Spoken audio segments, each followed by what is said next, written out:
Setelah saya mau cerita ada satu orang, ini dia orang dekat sama kami, sama saya, sama Ruce. Dia punya bisnis, bisnis entertain gitu loh. Kalau misalnya ya yang ngurusin event organizer, tapi event organizer bukan hal yang kecil, yang besar-besar ya. Misalnya kalau ngundang artis, ada acara-acara apa, itu besar-besar acaranya dia. Saudara bayangkan, orang yang punya usaha ngumpulin orang banyak di masa pandemi, jalan enggak usahanya? Enggak jalan, mati usahanya. Dia punya karyawan 30-40 orang, mati, waktu setengah mati. Waktu pandemi datang enggak bisa jalan, enggak ada pemasukan, yang ada hanya pengeluaran, biaya, perawatan ini dan itu, gaji karyawan tetap harus dibayar. Saudara, waktu saya ngobrol sama beliau, dia tuh ngomong begini, ada dua pilihan yang bisa saya lakukan waktu itu, dia bilang. Yang pertama, saya bisa memilih untuk memecat karyawan-karyawan yang sudah tidak terlalu penting, atau bisa diperbaiki, ataupun bahkan kurangi lebih banyak karyawan, supaya saya bisa lebih cuan, mempertahankan omset dan lain sebagainya, pengeluaran tidak terlalu banyak, saya bisa pecat. Tapi kalau saya pecat, nanti mereka makan apa? Kalau saya pecat, nanti anak istri pulang makan apa? Dan yang kedua, pilihannya adalah saya tetap menggaji mereka. Nggak ada kerjaan, saudara. Nggak ada kerjaan, suruh ngantor. Nggak ada kerjaan, ngantor pun online waktu itu ya, sudah nggak boleh masuk karena di rumah aja. Tetap digaji, tetap dikasih THR. Saudara tahu kalau saudara di posisi ini, saudara pilih yang mana? Sah. Saudara dia tetap pilih yang nomor 1, yang nomor 2.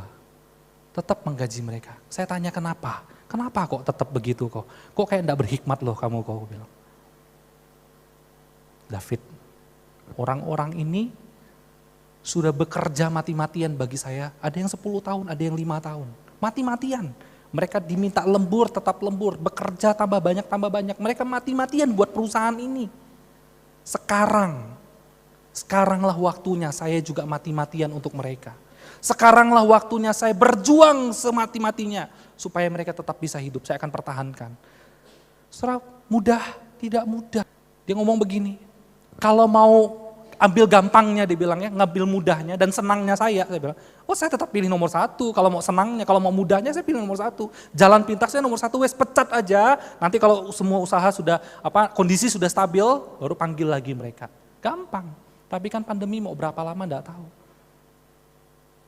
Saudara tahu apa yang membuat dia mau melakukan ini? Saya tanya lagi saudara.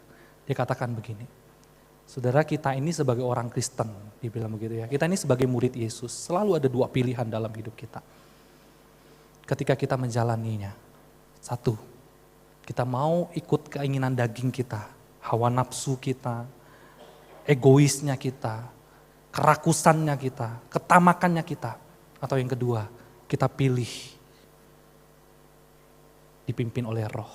Dan saya memilih dipimpin oleh Roh Kudus. Dia bingung, stres, setengah mati, hampir rumahnya dijual. Saudara, beberapa aset sudah dijual untuk mempertahankan karyawan-karyawannya. Uang tabungan sudah mulai keluar untuk karyawan-karyawannya. Susah, tidak mudah ikutin pimpinan Roh. Sulit sekali bagi dia, sulit. Tapi itulah keputusan-keputusan yang terjadi dalam hidupnya. Dia memutuskan untuk dipimpin sama Roh Kudus. Dan hari ini setelah pandemi dinyatakan aman saudara, usaha sudah mulai bisa jalan seperti biasanya, diberkati oleh Tuhan sekali. Beberapa waktu dia sempat ngobrol sama saya lewat telepon, saudara, kok David thank you banget supportnya selama ini, thank you doanya dia bilang. Kami dikontrak sama perusahaan di Hong Kong, kami dikontrak sama perusahaan di Singapura, perusahaan-perusahaan besar, go internasional, yang uangnya enggak sedikit. Hari ini usahanya luar biasa diberkati oleh Tuhan. Kalau kita mau tunduk sama tuntunan Roh Kudus dalam hidup ini dan berjuang untuk Roh Kudus dan bersama Roh Kudus, saudara, berapa susah sih buat Tuhan itu untuk buka jalan buat kita? Berapa susah sih untuk Tuhan menuntun kita untuk menuju ke masa depan yang baik? Sangat gampang. Tapi kita seringkali maunya enaknya, maunya cari yang gampang, jalan yang gampang. Kalau hari ini saudara, hari ini buat engkau anak-anak muda misalnya. Anak-anak muda. Seringkali kita berpikir masa depan itu enggak tahu kayak gimana. Masa depan seringkali kita atur sendiri, saya mau sekolah di tempat A, B, C, D supaya saya jadi A, B, C, D. Percayalah kalau engkau belajar dari masa mudamu dipimpin sama Roh Kudus, dipimpin sama Allah, maka pintu masa depan itu dengan gampang Tuhan bukakan buat kamu dan dia bisa menjadikan kamu orang-orang yang luar biasa dipakai oleh Tuhan. Amin.